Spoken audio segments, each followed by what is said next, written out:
students. My name is Mary. And I'm Remember. You will be reading about us in your reader later in this unit. Today, we are here to tell you a little bit about colonial time period. Of course, you will be learning a lot more in the upcoming days and weeks. We will just give you a brief overview. You have learned a lot already this year. We talked to your teacher and heard that you have learned about the various groups of people that explored and settled in North, Central, and South America.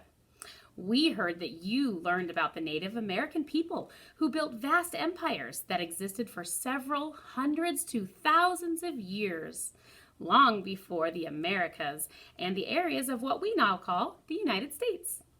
You also learned about European explorers like Columbus, Ponce de Leon, De Soto, Coronado, Cabot, Hudson, and Champlain. Wow! You have already learned a lot about the first people who explored and settled in parts of the Americas. Some of these explorers and their countries were still exploring and settling in parts of the Americas during the time of colonial America, which is the time period that we live in, and you will be learning about in this unit. We lived during the colonial time period between the late 1500s and the middle 1700s, when England began attempting to establish or set up colonies in the New World. That was a long time ago. During the time of the colonial settlement, the Americas were indeed a new world to the Europeans because they had no idea anyone was settled there. Does anyone know what a colony is? A colony is an area settled by a group of people from another country that remains connected to a newly settled area and its people. Don't worry, it sounds confusing, right? By the end of this unit, you will be a pro at colony talk. Indeed. Today, we brought along a few posters. These might help you understand the colonial period a little better.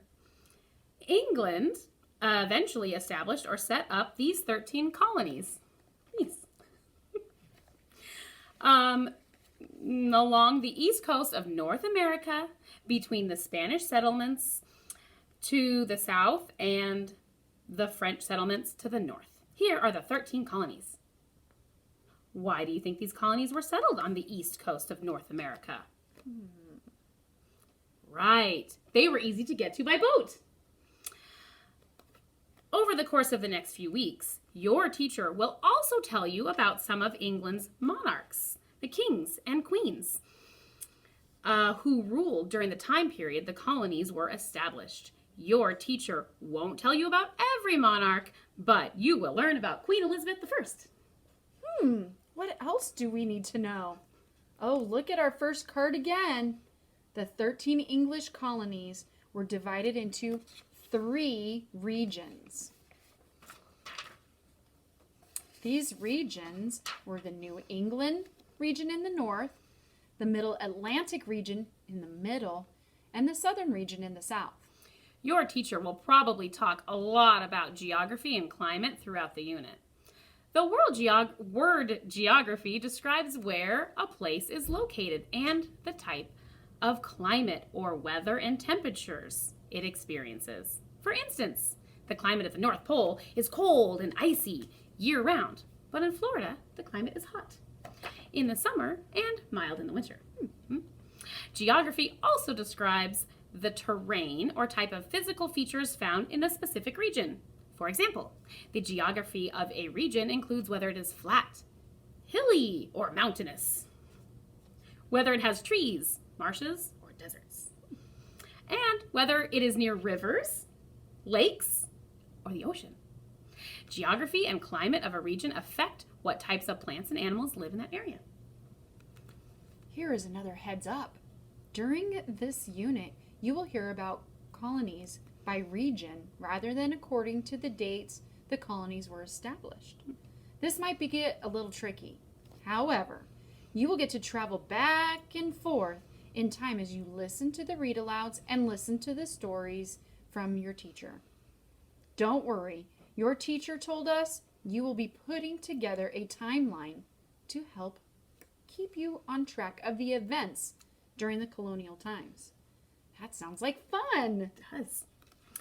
Well, kids, we better get back to colonial life. Who wants to travel with me back to the colonial time period? All of you? Great. Yes. Well, maybe we'll come back at the end of the unit to hear about everything you learned.